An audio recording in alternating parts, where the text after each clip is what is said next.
You know what? A lot of people talk about what you should do when you're 20. Things you should know, things you should have figured out. But what about us? People who are already stuck. बेचारे उन लोगों की तो कोई बात ही नहीं करता. And that's exactly what I've been feeling lately. Like life around me is moving, but I'm paused. I am 20 and I don't have a clear direction yet. And I know I'm not the only one. Hi, this is Janvi, and here we are going to talk about things we usually avoid. सबसे पहली बात, feeling stuck at 20 does not mean you are failing. इसका मतलब ये बिल्कुल भी नहीं होता कि तुम फेलियर हो या तुम फेल हो रहे हो. नहीं. It's not as dramatic as it feels, and it's not as saddening as society around us makes us feel. हम ऐसा फील क्यों करते हैं?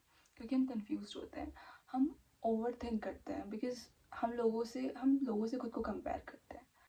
And seeing everyone around us moving forward, हम खुद को क्वेश्चन करते हैं कि यार अभी तक तो हमें फिगर आउट कर लेना चाहिए था. मुझे फॉर द लॉन्गेस्ट टाइम ऐसा फील होता था, स्पेशली जब मैंने 12 जस्ट कंप्लीट की थी, because everyone around me was picking colleges, moving forward, and they were excited for moving ahead in their life, experiencing new things, and I was just confused कि भाई मुझे क्या करना है क्या नहीं करना. I was just confused because I haven't figured it out by then.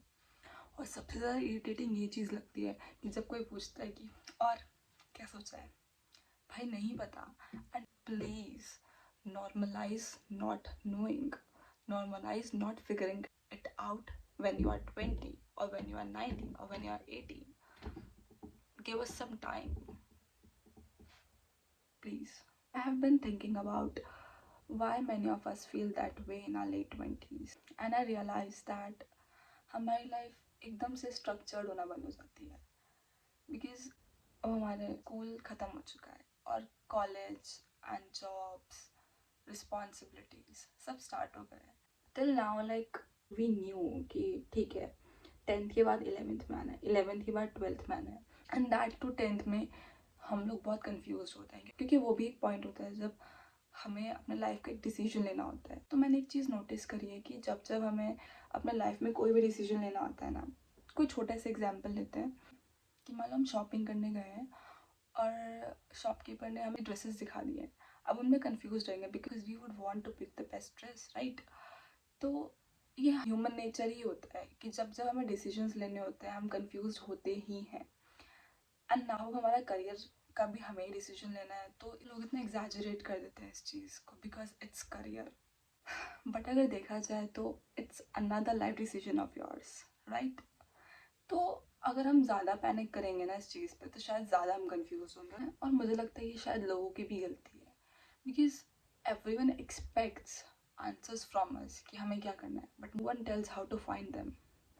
तो इसलिए मैं आप सबको बोलूँगी कि 20 में स्टक फील करना कोई फीलिंग की निशानी नहीं है. नहीं, इसका मतलब है कि तुम अब फाइनली लाइफ को नोटिस कर रहे हो, तुम फाइनली लाइफ को पास से ऑब्जर्व करने का तुम्हें मौका मिला है, और तुम ना अब खुद अपना पाथ डिसाइड करने वाले हो, कोई और तुम्हारे लिए पाथ डिसाइड नहीं करेगा. अब स्कूलिंग के बाद फुल स्टॉप लग जाता है. स्कूलिंग तक हो गया जो होना था, अब तुम्हें तुम्हारा लाइफ का इंचार्ज बनना पड़ेगा. तो अब हम इस फेज़ में क्या कर सकते हैं? सबसे पहले तो start taking one day at a time. And it does not mean stay positive या कुछ भी प्लान मत करो एंड या फिर सब सही हो जाएगा. नहीं, इसका मतलब ये है कि अपने दिमाग में ना 5 साल आगे जीना बंद करो, फ्यूचर में रहना बंद करो, वो क्वेश्चंस पूछना बंद करो जो तुम्हें एनजाइटी देते हैं. इंस्टेड ये पूछना कि तुम आज के लिए क्या कर सकते हो. जैसे इस बात की टेंशन लेते रहना कि मेरा करियर क्या होगा, मैं आगे क्या करूँगी लाइफ में, या कुछ अच्छा होगा भी या नहीं होगा, ये सब फालतू की चीज़ें सोचने के बजाय आस्क योरसेल्फ कि आज मैं क्या क्या कर सकती हूँ जो मुझे एक स्टेप अहेड लेके जाएगा. फॉर एग्जाम्पल मैं क्या करती हूँ, जैसे कि मैं आज की एक वीडियो शूट कर ली, पढ़ लिया और समझ नहीं आ रहा करियर में क्या करना है, तो आज मैं 1 घंटा बैठी और वो पूरा 1 घंटा मैंने उसमें दिया कि मुझे क्या करना है, इसकी रिसर्च करनी है. That's it. And survive the day. हम हर दिन फुलेस्ट नहीं जी सकते. And normalize that. दूसरी चीज़ जो मैं करती हूँ वो है letting myself not having the clarity. और ये बहुत ज़्यादा इम्पॉर्टेंट चीज़ है. आपके लाइफ में जो कुछ चल रहा है उसको एक्सेप्ट करना ही सबसे बड़ी बात होती है. आपकी लाइफ में कुछ कन्फ्यूजन है या कोई गलत चल रहा है, उस चीज़ को एक्सेप्ट करना कोई गलत बात नहीं है.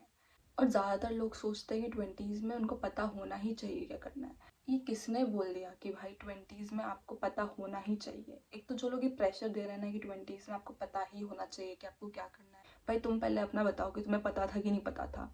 ठीक है तुम्हें पता था तो तुम दूसरों पे तो मत डालो ना। 5 उँगलियाँ बराबर नहीं होती। और मुझे लगता है 90% लोगों को आइडिया ही नहीं होता। वो जो लोग बोलते हैं ना कि उन्हें पता था, वो उनको पता नहीं था, वो उनको बस करना था क्योंकि उनके पास कोई ऑप्शन नहीं था, क्योंकि वो कुछ इतना सोचना नहीं चाह रहे थे, या फिर उनको मतलब दे वर ओके कि चल हम यही कर लेते हैं, उनको सब ये बोल रहे हैं तो यही कर लेते हैं। बट सब लोग ऐसे नहीं होते। हाँ, तो मैं बोल रही थी कि एक्सेप्ट करना कि आपको कन्फ्यूजन है और प्रेशर दिमाग में नहीं डालना कि आपको क्लैरिटी होनी ही चाहिए, ये बहुत आपको हेल्प करेगी। बिकॉज क्लैरिटी जो है ना वो एक्शंस परफॉर्म करने से आती है, एंड सिर्फ सोचते रहने से और एनजाइटी रहने से नहीं आती है। And for you to take action you don't have to be sure, you just have to move. अगर आप एक जगह रुके रहोगे, एक्शन ही नहीं लोगे, तो आपको समझ ही नहीं आएगा, फिर आप उस कन्फ्यूजन में और उसी लूप में रहोगे। तो उस लूप से निकलना इज़ वेरी इंपॉर्टेंट। और तीसरी चीज़ जो मैं खुद अप्लाई कर रही हूँ अपने लाइफ में is showing up even if it feels awkward. और इसका सबसे बड़ा एग्जाम्पल है मेरी लाइफ में ये यूट्यूब चैनल। बिकॉज सच में कैमरा के सामने बोलना ना बहुत ही ज़्यादा ऑकवर्ड लगता है और बहुत ही नर्वस भी फील होता है। और मैंने कभी किया भी नहीं है, मेरा फर्स्ट टाइम है, तो it feels awkward, but I still came right because movement and actions what gives us clarity. A second point. So this is what it feels like.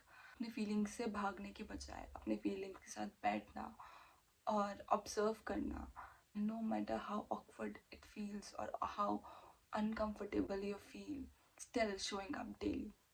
पता है एक और चीज़ है जो बहुत मुश्किल होती है इंस्टाग्राम और यूट्यूब और ऐसे सोशल प्लेटफॉर्म्स में। अगर तुम एक्टिव हो और लोगों को तुम खुद से कंपेयर नहीं कर रहे हो तो भाई तुम एक अलग ही मिट्टी से बने हो। बिकॉज आज के टाइम पे ना हम लोग बहुत छोटी छोटी चीज़ों के लिए खुद को कंपेयर करते हैं दूसरों से, और ये चीज़ हम रोक भी नहीं सकते बिकॉज ये सिर्फ हमारी प्रॉब्लम नहीं है, ये आई गेस हर जनरेशन ये प्रॉब्लम है और ये हर एज ग्रुप की प्रॉब्लम है।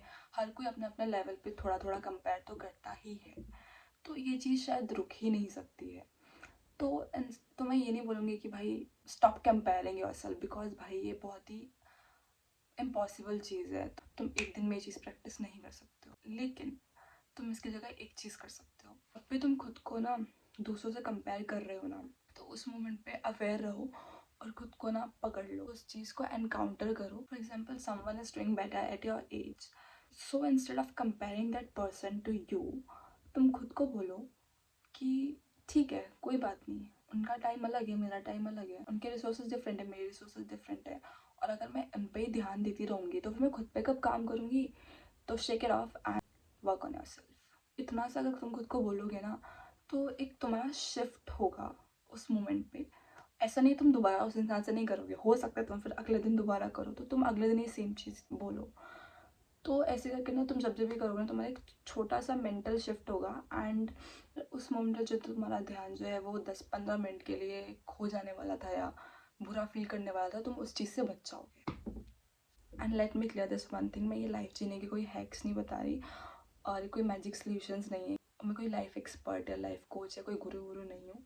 आई am just here to talk about things we usually avoid और talk about things that we all must have felt at some point. बस ये था कि यार अपने प्रेजेंट में रहो, even if it means that you are in your pause phase, जिसमें तुम्हें कोई अचीवमेंट्स नहीं मिल रही है, कोई क्लैरिटी नहीं मिल रही है, बस वेट करना पड़ रहा है और ट्राई करना पड़ रहा है।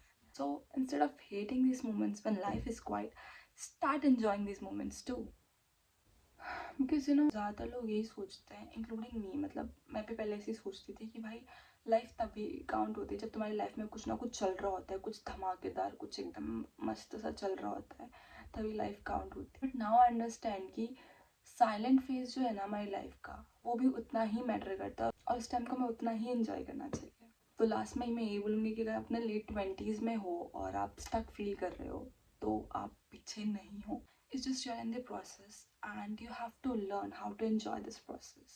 So at last I would like to add, if you're watching this, you are not alone in this phase, and just be here in the moment with me.